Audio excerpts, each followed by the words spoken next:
Hi, everybody. Ron Franklin, and welcome once again to Saturday night primetime college football, and tonight on The Deuce.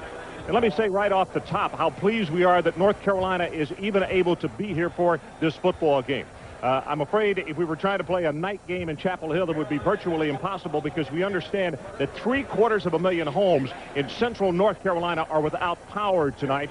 And virtually everybody on the travel party, team, and coaches alike have been affected directly or indirectly by the storm. Even Mack Brown had a tree come through the roof of his home, Mike Gottfried, so no one has gone untouched. A few distractions for the kids tonight, but again, we wish everybody, we send them our best, and we hope that the distractions are not too great. How good is North Carolina? 45-0. They blitzed Clemson last week. Welcome to another podcast from InsideCarolina.com, the independent voice of UNC sports. Brought to you by JohnnyT-shirt.com, the go-to provider for all your Tar Heel gear. What is good, everybody? You're tuned in again to the Throwback on InsideCarolina.com, episode 5. We're back with you. We're glad you're back with us. Inside Carolina, InsideCarolina.com. Your place to find out whatever you want to find out about UNC sports. And even when there aren't any sports, we're here for you, providing some what we hope you think is great content. Today, we're going to jump in the Wayback Machine and head back to September 7th, 1996, to what some people might call Mack Brown 1.0. That's when Mack was really getting things rolling at Carolina. Really had a defense that had some dogs, had some bodies, especially on that defensive front. Had some linebackers, then had some more linebackers behind those linebackers. So we're going to talk about a game in 1996 against Syracuse today up in the Carrier Dome. First thing I want to do is make sure we give a shout out to Johnny T-Shirt and JohnnyT-shirt.com. They have been loyal sponsors and supporters of Inside Carolina and Inside Carolina's content for a long time. We want to make sure you guys are supporting them. Be sure to head to the website, even in the midst of temporary business or whatever. JohnnyT-shirt.com has great service as far as getting you what you need in a quick and efficient manner. They've got some amazing prices right now. I think as we record this, they're running some sales on some Jumpman stuff and lots of jerseys. So be sure to check that out. And even if you don't like jerseys or if you don't like Jumpman stuff, if you need Carolina gear, please, please, please, JohnnyT-shirt.com. And on top of that, if you're an Inside Carolina premium subscriber, you know that you get an extra 10%, so you can save money off of your savings already. And who doesn't like a win-win? Well, speaking of wins, let's take a look at what we're going to talk about today before I bring on our two guests. September 7th, 96, as I told you about, this is a Carolina team that's coming in number 24. Playing against Syracuse, who has top 10 expectations and aspirations of the year. They've got a signal caller by the name of Donovan McNabb. Number 5, you may have heard of him and seen him before. Had a very storied NFL career with the Eagles. Some people may or may not want to remember his cup of coffee with the Redskins. But there was a lot of hype around this Syracuse team, and Carolina had already played a game earlier. They had played against Clemson, just absolutely skull-dragged the Tigers, and kind of made some people take notice. And so UNC comes in, and this is after ending a 95 season where they beat an SEC team in Arkansas in the CarQuest Bowl, finished that year 7-5. So they're coming in 1-0, traveling up to Syracuse, and at the time they're escaping what would be a really damaging and $2.4 billion worth of loss due to Hurricane Fran here in the Triangle. So we're going into the game. They show pictures of trees being down on campus right in the middle of the upper quad, and just all kinds of destructions. They mention it. They talk about how Mack Brown had a tree in the middle of his house. Well, to do more damage along those lines, we'll bring in our two guests today. We got, once again, Magnum TA Tommy Ashley from Inside Carolina, and a good old friend of mine, former tag team partner, always a buddy, Crusher Chris Morris. Guys, how you doing? Doing well, Joey. Pleasure to be with you again. Yeah, man. Appreciate you having me. I feel honored to be on this podcast to start with, and then I'm on a podcast with a couple guys that used to do old school wrestling shows. I mean, you can't get any better sitting here in Johnston County, North Carolina, talking to you guys. Well, I think this lineup could be the new World Six-Man Tag Team Champions. The Koloffs have nothing on us. I won't tell you guys, but I'm fairly certain right now that Chris is actually recording this podcast with us while wearing face paint. But with Can all neither that confirm aside, nor deny.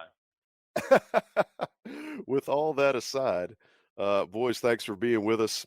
I kind of teased a little bit about what was going on with this game, but I do want to say that this was a big game, and the reason we're looking at this game is because it was Mack really breaking this program onto the scene. 1996, you're beating a top 10 team, the second game of the year on ESPN2. You got a brand new quarterback and a brand new offense with a defense that was slowly and steadily getting better. Guys, and Chris, I'll go to you first. Did you have any memories about this Carolina-Syracuse tilt before we went back and rewatched it? Oh, I did, and you kind of hit on it there at the beginning, Joey, and the fact that you kind of got a feeling after that Clemson win, and Carolina just absolutely dominated the Tigers.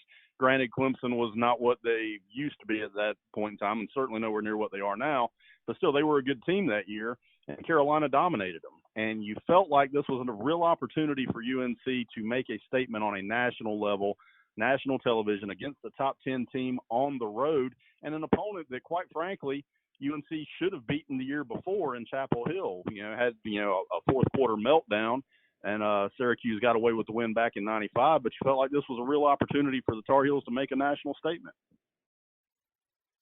Yeah, I think that this was definitely going back, and I'm glad you referenced the '95 year. UNC won 3/4 of that game, and then gave up a 17-point fourth quarter. Tommy, what was your prior memory before we threw it back and watched this over again?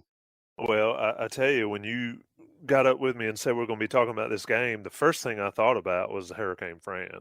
And 1996, that was a rough stretch there. And I don't want to be Debbie Downer because it was a great time for Carolina football. But you come off beating Clemson and everything is sky high. I mean, they destroyed the Tigers. And then you got this guy, Chris Keldorf, this tall guy from California. He's playing quarterback for Carolina, and everybody's like, who is this guy? I mean, he's pretty good. Where'd he come from? And then Fran happens on Thursday, and we didn't have power where I grew up. So we had to actually go to Raleigh to spend the night that Saturday with friends of mine from work that had power and had ESPN2. Otherwise, we don't see the game and maybe listen to it with Woody on the radio, which was never a bad thing either. But that's what I initially thought of, is how devastating that hurricane was. And then going into this game, having the opportunity to get away from the devastation. Our neighborhood was trashed by stuff. And so we go and we get to hang out at a friend's house who, luckily for them, didn't have a whole lot of destruction or anything, and watch Carolina football. It couldn't have been a better release to be able to go and have a sporting event 48 hours, 36, 48 hours after what had gone on in North Carolina. So that was my lead in going into this game. And also, like Chris said, Donovan McNabb stole that game in Chapel Hill the year before. And I remember being in Kenan Stadium thinking, they've got this new quarterback. He's pretty good, but he's a freshman, and he should not beat Mack Brown in North Carolina in Kenan Stadium. And yet they did. So it was a revenge factor for sure going up there. Just a lot of stuff going on. It was amazing to me that Carolina and Mack Brown and his staff could get his boys focused to go to the Carrier Dome. I think there may be a joke about Johnson County in there somewhere and leaving to go somewhere else to where you have power and watch TV. But that's another conversation for a different day. I'll give you that one. I'll give you that one. I'll give you that one shot. They were looking for indoor plumbing too, Joey. I'm glad you all mentioned that. Okay, so we've got the kind of what we remembered, and now we're going to go in and actually talk about the game. I mean, honestly, this felt like, a very methodical, very workmanlike, to use a very overused word, but it felt like a very workmanlike ball game. Tommy, what was your takeaways as far as the kind of the major events of what shaped the outcome of this contest? It was, I did not remember it thinking back without rewatching it, but Carolina having played that Clemson game was huge for Carolina. And Syracuse had not had a game to that point, and they had the hype. They lost Marvin Harrison from the year before. So Donovan McNabb, here he is as a sophomore, and he doesn't have this stud receiver that he could rely on, that he did rely on the year before. And so Carolina had a defense that was getting better. You mentioned the CarQuest Bowl win. It was a little bit – it wasn't a down year. I think Carolina was 7-5, weren't they, the year before? So after beating Clemson, I thought, well, Carolina's got some momentum, but let's see about going away from home. And they got into the game, and you're right. It wasn't a very pretty game for the most part. Keldorf did what he had to do on third down conversions in the first half, and Carolina was able to get out to that lead. And it seemed to be relatively smooth for Carolina up to a certain point. We'll get into that in a little bit, but you're right. Workmanlike, defense-led type game. Jomo Leggins played his butt off in the first half, got picked on a little bit. But when you've got guys like Dre Bly and Robert Williams back there, Donovan McNabb was an absolute non-factor when the game was taking shape, and I thought that was huge for Carolina. The impressive thing about Chris Keldorf is, number one, that he has time. Here's the double team again on the big defensive nose guard, Antonio Anderson, 6'7", 309. But the other impressive point is Chris Keldorf knows where to throw the football. He's a junior college player that got to North Carolina to have spring practice, so he benefited from that coaching-wise. You see the power eye. That's Watson in motion. But the give is to 35, Maurice McGregor, and it's touchdown, North Carolina. I love the way you phrased it about Donovan McNabb being a non-factor. Chris, I'll come to you. Was it more of McNabb being very meh? And a lot of his critiques and folks that would kind of pick at him over the course of his career, a lot of the flaws that they harped on, you saw in this game. Was it so much that Donovan McNabb was meh and rusty, or was the Carolina defense that good? Well, I think a lot of it had to do with the defense he was facing. I mean, Tommy just mentioned it right there. You take a look just at that defensive backfield with Dre Bly, Robert Williams, Jomo Leggins back there. By the way, Jomo Leggins, one of my all-time favorite Carolina football names, right up there with Storm Duck now. But with that Carolina defense, McNabb had lost his top target, obviously, in Marvin Harrison, and we know what a great player he was and went on to be at the next level. But I tell you what, the Carolina pass rush, I thought really, kept McNabb unsettled. He was able to get away quite often just because he's a superior athlete. But I tell you what, in the first half, Donovan McNabb probably could have told you what Greg Ellis had for pregame meal. He could have smelled it on his breath because Greg was in his face repeatedly in the first half. So I think a lot of it had to do with the fact that this was a pretty doggone stout Carolina defense, especially, we talked about the defensive backfield, but that front seven was nothing to sneeze at either. Here's what Donovan McNabb is looking at. The coverage right here by Robert Williams on Dion Maddox. But because it's bump and run coverage, can't get off the ball as quickly as he'd like. And Robert Williams is just running stride by stride with him. You're going to have a lot of confidence in your cornerbacks to play that kind of defense. Well, you have to have two good solid corners. And North Carolina has them in Robert Williams and Dre Bly. Well, you see the numbers. 0 for 4 on third down conversions. McNabb's pass dropped.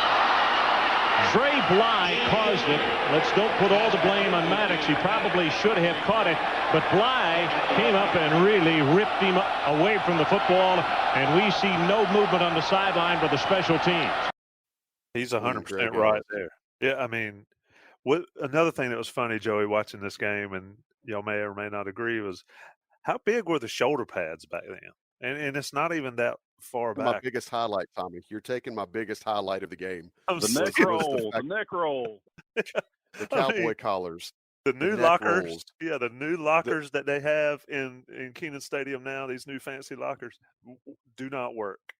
The guys were literally run up and down the field with 18-inch wheels on each shoulder, and I have no idea how anybody, especially a skill player who was supposed to move his arms whatsoever, could do that with the size pads that they were playing in. But we digress.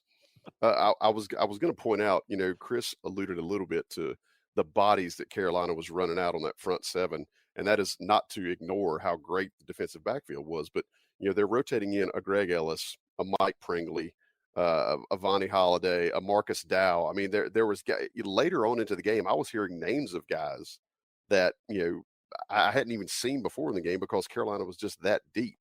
When they really started getting to McNabb in the first half, did you guys, and Chris, I'll go back to you for this one, did you feel like McNabb was going to be able to overcome it with his athleticism, or did you know, and part of it is revisionist history because we saw what happened, or did you think they were really going to have some sort of big special teams play or a big turnover for a score to change that? Well, I'll tell you something that really tipped the hand fairly early in the game. If I'm not mistaken, it happened late in the first quarter when Syracuse, they gave you a lot of option look with McNabb back then. They kind of ran a reverse out of their option look. And I had an old coach who used to say whenever they start breaking out gadgets that early in the game, they know they're in trouble. You really felt like at that point in time that Carolina really did have a manpower advantage defense versus the Syracuse offense. Now, McNabb, obviously, we talked about what a great playmaker he was at that time. You never count him out. And he had a couple of opportunities where wide receivers let him down, and they had a bad missed call go against them later on in the game, which I'm sure we'll probably get to. But overall, whenever they start breaking out the gadget plays early, you're in their head. You've got a pretty good shot whenever they have to start breaking that out. Yeah, that's a good adage. Tommy, how did you think things were changing? Initially Carolina has a really good, again, we've said efficient, workmanlike first half. The second half, first thing we see is a breakdown on special teams, and all of a sudden Syracuse has life. Do you feel like that really jump-started things, or did you see anything in the first half that made you feel like they had a chance to come back without a big punt block or something like that? I didn't really – I thought they had to have something happen. I mean, if the way the first half was going, his receivers let him down, and there was a big drop there later on. But Carolina was in control, and you've got guys, y'all talked about defensive front, but you got guys like James Hamilton running after him, and you can game plan, and a athletic quarterback can get away from one, maybe two, maybe even three guys that are all the ways after him. But Carolina had 4 and 5 and 6 guys that were chasing him on every play, and I just felt like, especially rewatching it now, at the time watching the game, my opinion back then was Carolina's always going to lose. They're going to find a way to lose. It doesn't like a true fan. It doesn't matter what's happening. Until it's over, it's never over for Carolina football. But going back and watching it, it just felt like Matt Brown's defense settled in, and they were all over him, and he didn't have an opportunity to get anything done. So I felt like it was going to take some breakdown. Now, I didn't realize Carolina was going to have 2 breakdowns, but then the defense bails them out regardless. So, the rewatch provided me a clarity that Carolina was in firm control the entire game. The punts being blocked certainly made it a little bit questionable, but I never got the sense watching it again that Donovan McNabb and the offense was going to get it done for Syracuse. Yeah, I think that's pretty safe to say. There was one point, we're talking about the defense. There's one point where you could really see how confident Mack Brown and Carl Torbush were in that defense. There was a 3rd and 7 in the first half, and Carolina put 9 men on the line of scrimmage. I don't mean 9 guys in the box. I mean, they put 9 men on the line of scrimmage, which tells you that not only do they trust their speed, they trust their coverage on the outside. Chris, you touched on it a little bit about some controversies in this game. Do you want to kind of shed some light on one that really jumped out at you that was a controversial call or no call that maybe our listeners should look for? Well, one thing that I had forgotten about, and it came back in the rewatch, was on the second block punt. Syracuse blocks a punt, and then they block another one that they thought resulted in a touchdown that would have basically cut the Carolina lead to 3 after the point after. But the touchdown gets called back. And we never really get a good explanation from the official, and we never really get a good explanation from the broadcast crew. And Kellen Winslow may have been a fantastic player in the NFL, but as a sideline reporter, let's just say it wasn't his strength. Because we're 2 series after before we get an explanation as to why the Syracuse touchdown was taken off the board on the blocked punt. As it turns out, it was they call it a clipping call, but then they say it's because the kid who blocked the punt ends up laying on Carolina punter Derek DePriest, which shouldn't have been a clip. It would have been a hold. Regardless, that's semantics. But that whole thing, I'd forgotten about the confusion, but it took me back to that time and place 24 years ago watching the game, because I remember thinking as I was watching it, okay, are we going to get any kind of explanation as to what was going on with that? So that whole thing was kind of weird to me. Not a shining example of officiating or by the commentary team on the deuce at that point in time. There was no touchdown on the play. So, Mike, they're going to penalize him here. And who? We're not going to give him the touchdown either. He signaled television, and now they have recanted.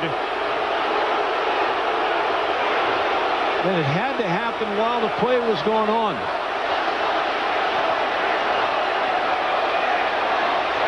They're saying personal foul before the score. But he clearly signaled touchdown and said after the play initially. But undoubtedly, Mike Dover and his crew huddled and decided it was during the play.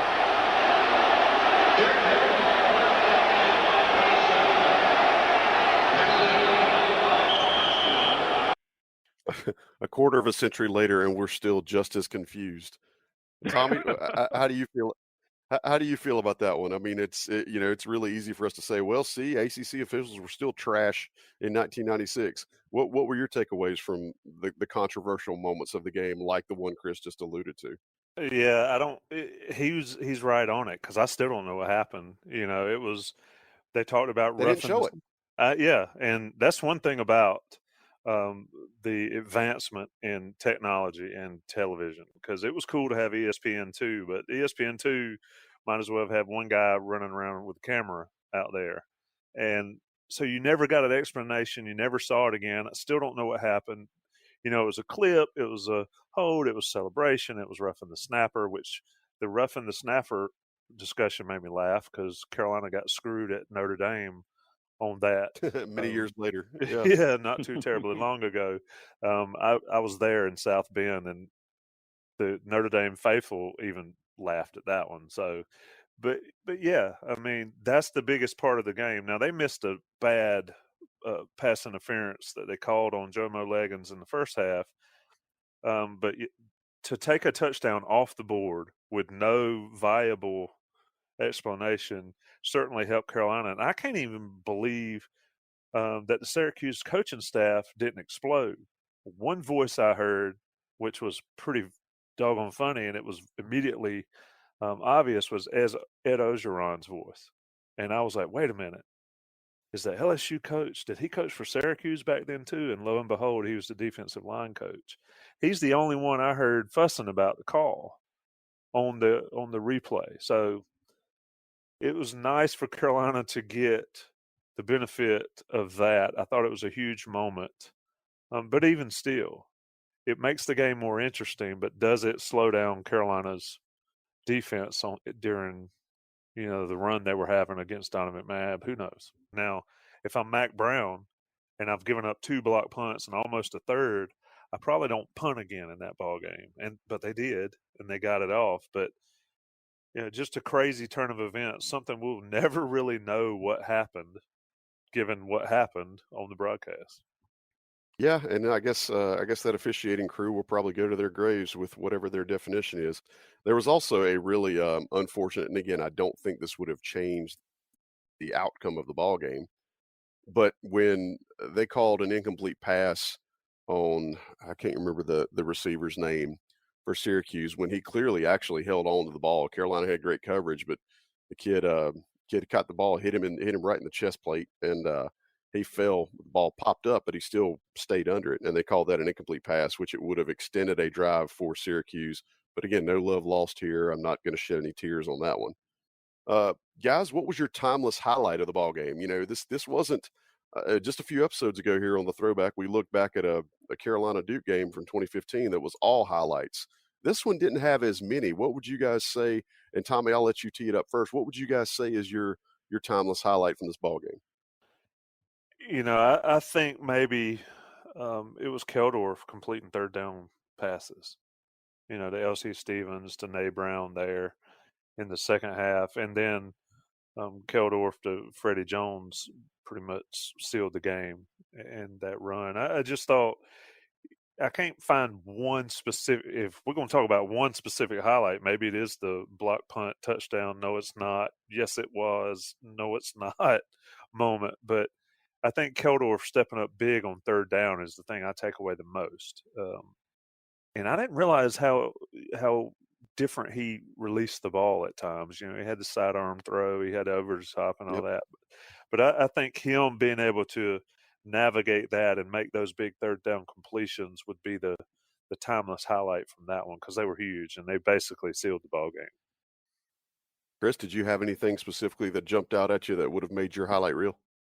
Well, I'll tell you the Freddie Jones touchdown reception that basically broke Syracuse's back finally. That was the big highlight for me. But I actually have one that was not a highlight, but it was a highlight that should have been. The Ebenezer Ecubon drop pass in the second quarter. I think that sealed Ebb's fate as a future defensive end, which he went on to be a great one. But he is, I believe he was a sophomore at that point in time, playing tight end, and he is wide open, I think he was running a skinny post from the tight end position, and there is no Syracuse defender even in the camera shot with him. I mean, he is wide open, and Keldorf lays it in his hands as perfectly as can possibly be done, and he just flat out drops it.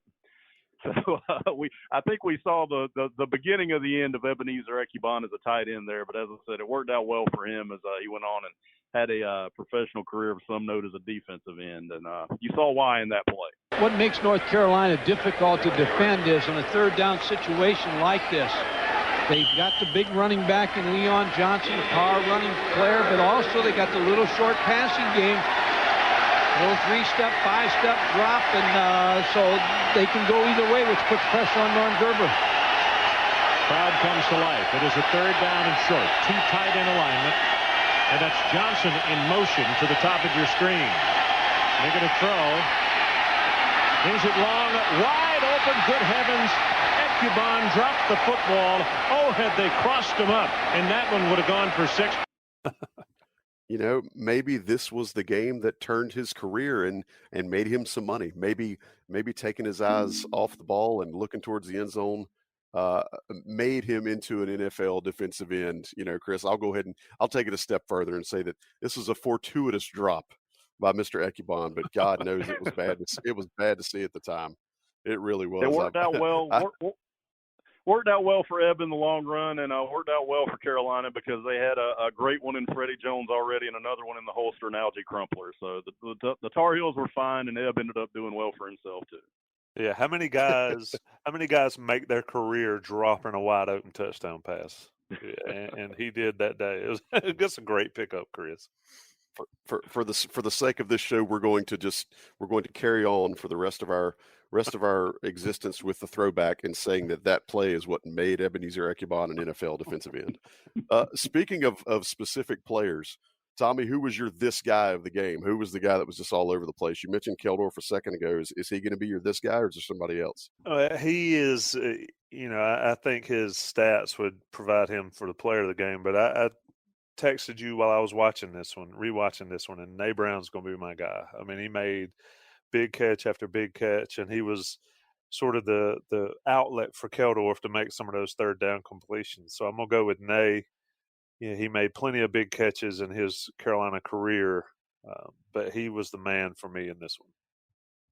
I'll be honest, I had not remembered him being that physical of a receiver, but man, he was great at kind of, putting his body in between the defender and the ball and sealing off places to make sure he was going to make his catches in this game. That's a good pull. Chris, who was your this guy of the game? Well, I'll tell you what, Tommy pretty much just stole my thunder there, because it was something that I was thinking, and he basically just took the words right out of my mouth.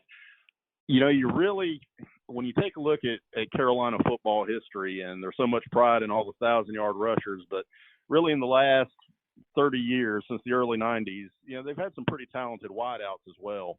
And I don't think Nate Brown really gets the credit he deserves for what a good player he was. And this game, to me, was a shining example of what he brought to the table, because you're right, he was a physical guy, but not the biggest guy. Right. Not necessarily the fastest guy, although he had plenty of speed, but he found a way to get open. He had sure hands. He was not scared of going across the middle at all. So Nate Brown was the guy for me. Keldorf was good. And you know, he had that great debut against Clemson, and you know, he threw an accurate ball, and he went on and had a really solid year in '96 for the Tar Heels. But to me, Nate Brown was the guy in this game. Second down, wants to throw it right over the middle. Touchdown, North Carolina, Nate Brown. Well, if you commit to throwing the football and you commit to having a balanced attack, you've got to be able to throw the ball on the 2-yard line. Nate Brown came in motion again, just sat down in open zone, and Chris Keldorf just picked him out and threw the ball right to him for the touchdown. And this is a team with a lot of confidence. You could see that yesterday when they were walking through here. That Clemson game, not just the fact they played a first game, they played a pretty good opponent that they've had trouble with in the past and beat them convincingly and got confidence. Yeah, I think Nate was something special. I'll just to be, again, as I'm want to be on this podcast, I'm going to say Keldorf, just because he was very efficient, no picks, you know, over 200 yards passing. Didn't seem to get rattled at any point in time when Syracuse made their little bit of a run. So I'm going to go with Keldorf, but I don't think that Nate Brown by either of you is a bad selection whatsoever. Guys, let's allow our inner Dr. Phil to open up here and check with our chakras and our personal connections to our hearts, and talk about our feelings. What did this rewatch make you feel, Chris? Well, it did bring back a lot of nostalgia. The game was played on my 20th birthday. I remember vividly watching this game with friends before heading out to celebrate for the evening. And just, you know, that you had such a good feeling after this game. You know, I mentioned earlier that you felt going in that this was their opportunity to make a statement on a national level, and they did it. And did it, you know, in a very sound way, because I remember thinking back to that game, even after the 2 blocked punts, and, you know, Syracuse makes a little bit of rally and they got a little bit of life, and Tommy kind of mentioned it earlier. Just thinking back to watching that game in real time, I never felt at that point like Carolina was going to lose that game. I never felt threatened, and that was something different, because like Tommy, I was a jaded North Carolina football fan. You know, typically I would look back and I would think, okay, what's going to happen? I remember thinking that in '95 whenever they lost the game at Syracuse. That there were games where you had that feeling like, okay, this is where it happens, this is where it's coming. But even, you know, thinking back to that night and watching that game, I never had that feeling. I really felt like Carolina was going to win this game, and that in itself was a bit of a corner turner for the program. That's awesome. Tommy, what did this nostalgia stir up for you? It showed me what Mack Brown could do at Carolina. And, you know, we've seen a little bit in Mack 2.0, but let's be realistic. I mean, right now, Mack at 2.0 is 7-6 at North Carolina. And next year, or 2020, if it happens, which is going to happen in some form, we'll see a Syracuse-type game, a Syracuse 96 type game for Mack Brown this coming season. When they went up there and won that game, and, you know, being a jaded Carolina fan and sort of the Charlie Brown, Lucy football deal, I think every Carolina football fan feels that, maybe still does. But this game was an opportunity for Carolina fans not to feel that with Mack Brown 2.0. And then they went on, you know, they beat Georgia Tech in like a grinder game 2 weeks later in Atlanta, and 16-0, but it was a grind. And then they go down to Florida State, and if my memory serves, it was pouring rain. And the reason I remember that game, and what's interesting, Joey, about this game, okay, so here's my deal when I watch Carolina sports or any sports. I watch it in my house or I watch it at the venue. I'm not a bar person. I'm not Right. watching it at somebody else's house. And so we watched this Syracuse game there because we had to up at my buddy's house. But then 2 weeks or 3 weeks later, they play at Florida State, and I watch it in the bar prior to the KISS reunion tour in Greensboro. And I see Carolina. And I see Carolina go to Florida State and Mack Brown take his team to Florida State and lose 13-0 when Florida State was Florida State. And I thought, Mack Brown, Carolina football is going to be good. And Syracuse was the first step. Clemson was a step. Syracuse at Syracuse was a big step. And then we see how the season turned out if you take away the game that never happened on later in November. But That's and right. then 10-2, a great way to get it rolling, and it just rolls from there. And it sort of makes you think, like I said when we talked about the Virginia Tech game, I sort of think what could have been. And Mack Brown had Carolina rolling in '96, rolling in '97, and I think it shows a light on what could happen now. And so re-watching that game sort of gives me that thought that this is real and it's coming again for North Carolina, and it's led by Mack Brown. Well, here's a little something. Looking back on that '96 season, Tommy, apparently Tar Heel football and music didn't mix, because a little bit later on in that season, on the fateful night of the game in Charlottesville, which I'm sure longtime Carolina fans remember quite well and quite painfully, I was watching that game on the second floor of Cobb Dormitory on the campus of the University of North Carolina, as I was waiting for my girlfriend to finish getting ready for us to go see the Tim McGraw Faith Hill concert at the Smith Center that night. So apparently it was not a good year to try to mix Carolina football with live concerts. That's a great story, man. Cobb Dorm. What memories? It's good to know that both of you jerks were the ones that caused both losses because you had to go to concerts those nights. Nice job, guys.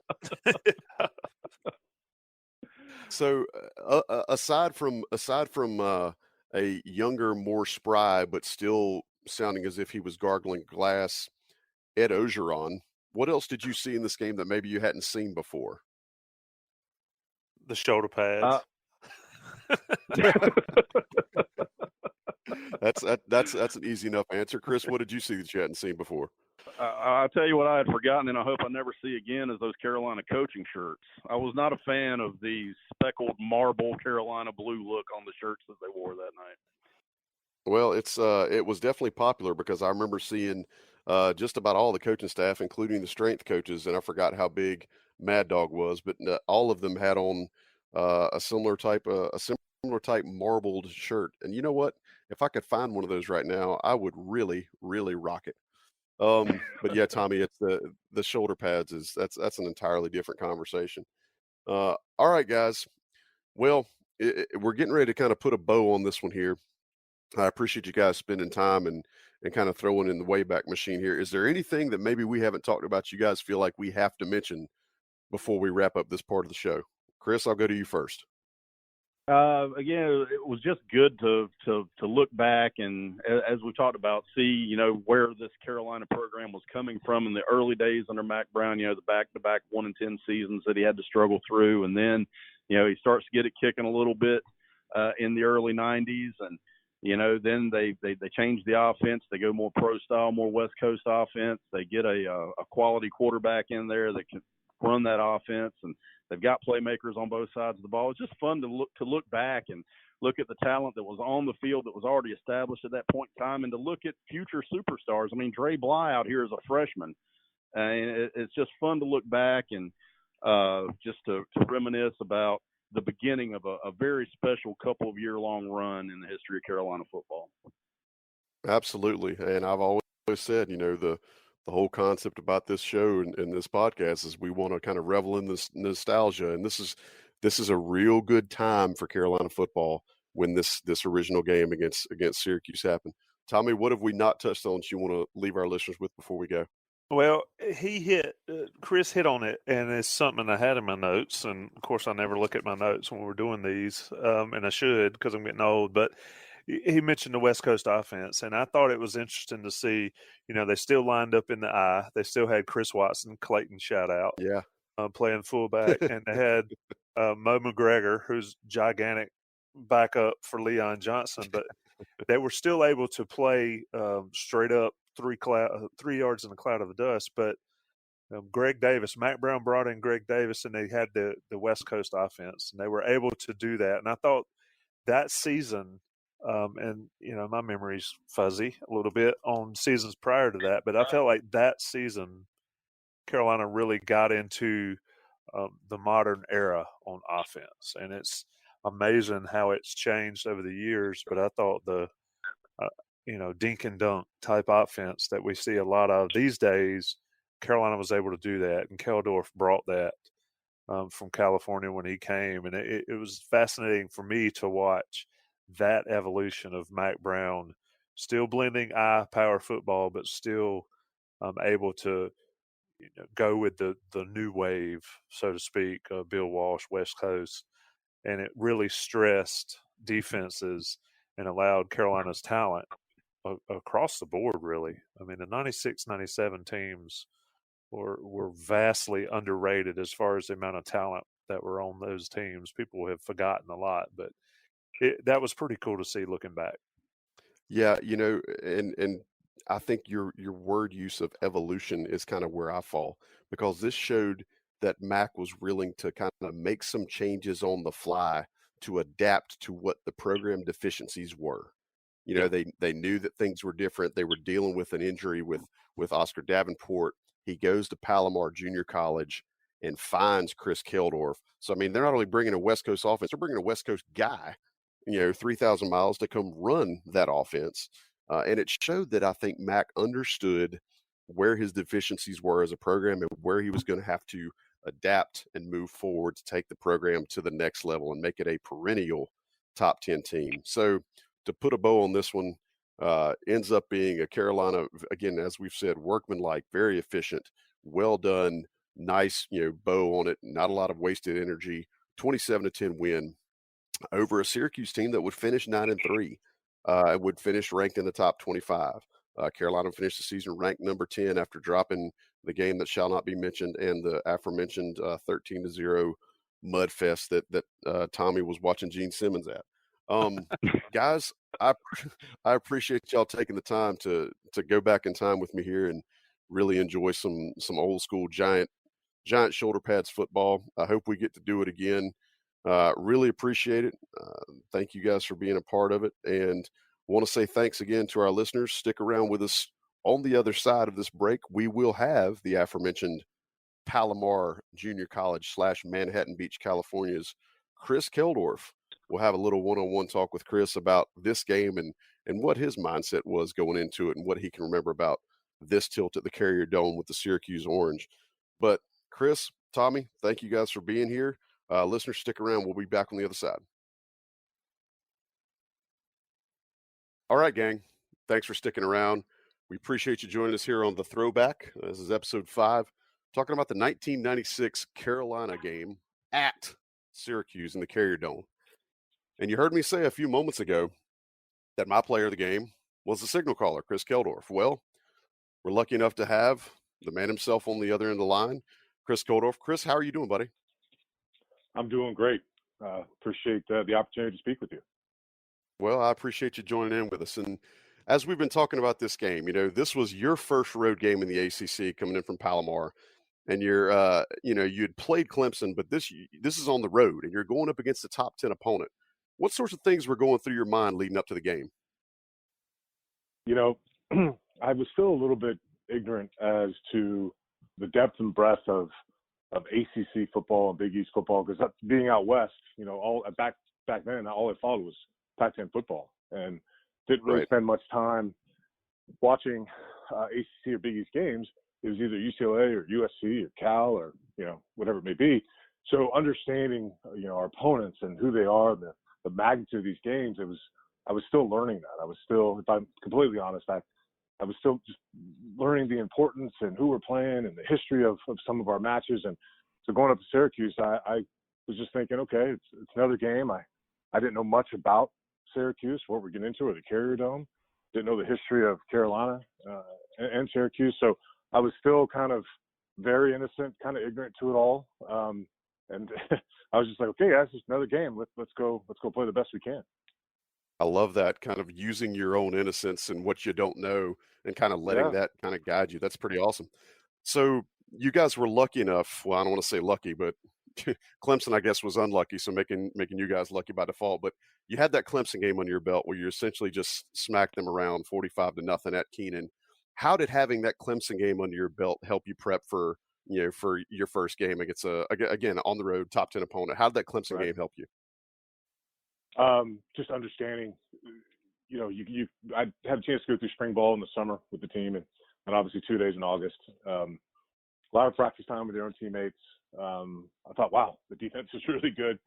We got some really talented players like Leon Johnson and Freddie Jones and Jeff Saturday at center. And getting through that Clemson game, I was like, wow, we are pretty good. We've got the number one defense in the country, which certainly helps any offense on any team.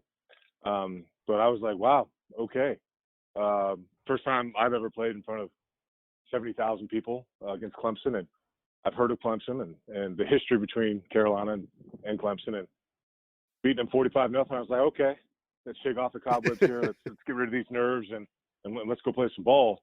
Because it's really the first time I've seen any of my teammates in a game situation. It was all just practice. Yeah. Right. So we're talented, but how do we manage games and the tempo and mood and attitude and things of that nature and all those variables that go into a game. I was like, holy smokes, I think we can be pretty good here. Yeah, well, you hit the nail on the head. You guys ended up having a phenomenal season, and we'll touch on a little bit. But this game against Syracuse would be kind of a springboard for the Mack Brown era. You guys, specifically about this game, you guys seemed really methodical in the first half, kind of as a collective offense and defense. What was the offensive mindset or the play calling philosophy for that day? Do you remember? Yeah, so Coach Greg Davis was offensive coordinator, and that was the offense, just methodical, two-man game, 1, 2, 3, throw it away. 1, 2, 3. It was very rhythmic, very methodical. If not there, throw it away. Disciplined football. Don't do anything crazy, Chris. Just stay in that pocket. Do what you're told, and it'll be there. Just take what the defense gives you, and that was just the philosophical approach. Is we're talented running back, we're talented receiver, talented up front. Stay disciplined, stay focused. Chris, stay in the pocket. It'll be there based on our film review. But that was the tempo throughout the whole season. Just methodical, disciplined. Don't do anything crazy. Stay within the framework, and we're going to be okay. Yeah, patience was key. So when I'm rewatching it, I had forgotten that you had a little bit of a kind of sidearm flick that you went to a few times, and you did it in this game, and it was it's kind of neat. It's kind of, I guess, near to what we see Aaron Rodgers do sometimes when he's moving the pocket. Was that something you had always done from back when you were younger, or is it something you just kind of developed as you started playing with a game that was faster? Something where you pick that you got to be careful because it's the guy whose master is Patrick Mahomes. Watch him play today, and he's throwing from every angle. But it's something you pick up when you got to understand throwing through passing lanes, and sometimes you just can't come over the top. You got to come around guys. Yeah. Find little windows. Your receiver, running back's open, but there's a lot of chaos in front of you. I still got to get it to you. So how can I do it? And so you can have different trajectories in your throwing motion, and you can come from low up high or in the middle with some accuracy. I think you're going to have a lot of success. But I was surprised a little bit. I remember a couple of the throws there in that game. I think it was just more being instinctive. And I think there was one to Leon on the sideline, if memory serves, and it was a little flick and sidearm, and it was just backyard ball at that time. And but yeah, you start developing those habits in high school, just trying to get the ball out of your hand and try to find the open guy. Harris and Parquet down at the bottom of your screen. That's McGregor in motion to that side of the field. Keldorf sidearms it incomplete, and there's going to be a flag. I think Donovan Darius might have been draped over his shoulder. No doubt. I mean, it looks for sure that Donovan Darius arrived a little bit early And Paul Pasqualoni knows it. There are times when you break it down and it's just Sandlot ball, and it's actually really fun to watch. Right. You had a lot of make something happen. Yeah, well, that's the name of the game. You had quite a bit of success that day against a defensive backfield that had guys like Donovan Darius, Keith Bullock, Kevin Abrams, multi-year NFL guys. What can you tell us about game prep against a defensive backfield like that? Are there specific tendencies that you're looking for? Were there matchups that you felt like you liked going into the game? Yeah, so I think Freddie, our tight end, had a really good game. I think our slot guy Nate Brown had a pretty good game, and I think the message there is that Donovan Darius at free safety, obviously the heck of a player and long-term NFL career. Play smart, play really, really smart. And I think there was one or two plays I got lucky where I think they just actually dropped one of my passes, I think right into his arms. I got lucky. It's okay. I'll take a little luck sometimes. But they were really, really good. And this is a scenario where if you can stay disciplined, just take, I know this sounds cliche, but take what the defense gives you. You don't have to be crazy. You don't have to make unbelievable plays. The plays will be there. And I think we kept it somewhat between the hashes. I don't think we threw a ball maybe over 20 yards. I'd have to take a look at the film again, maybe a few times.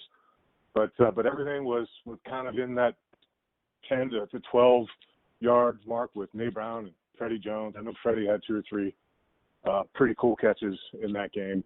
But I think it was, short to medium range. Don't let the corners or the safety kind of dictate, kind of our approach to it. But I think that was the message going in. Just be very disciplined. Don't do anything crazy. We got Freddie and Nate and a couple other guys, small to mid-range throws. Stay there, stay disciplined, and I think we'll be okay. That's a great point. If you don't give those guys a chance to make plays, you've essentially taken them out of the game. That makes a lot of sense. And you're right. Freddie did have one kind of elephant walking a high wire touchdown down the sidelines that kind of broke Syracuse's back. Right. Okay, so this was obviously one of the first, if not the first, marquee win for Coach Brown. Knowing what we know about kind of the success he would have over his career, how does it feel to have been a part of such a springboard game or such a springboard 2 seasons, really? Yeah, no, it was. Looking back on it now, you try to appreciate as much as you can when you're in the moment. Looking back on it now, it was extraordinary. And then you look at Coach Brown's success at Carolina, Texas, and now success back at Carolina and his recruiting class now and where he's ranked and all the wonderful things he's doing. And it's pretty special when you look back and all the guys you play with. I think I played with over a dozen guys that had a 5, close to 10-year NFL career. Dre Bly and Bobby Holiday, Kay Mays and Leon Johnson and Freddie Jones, Jeff Saturday.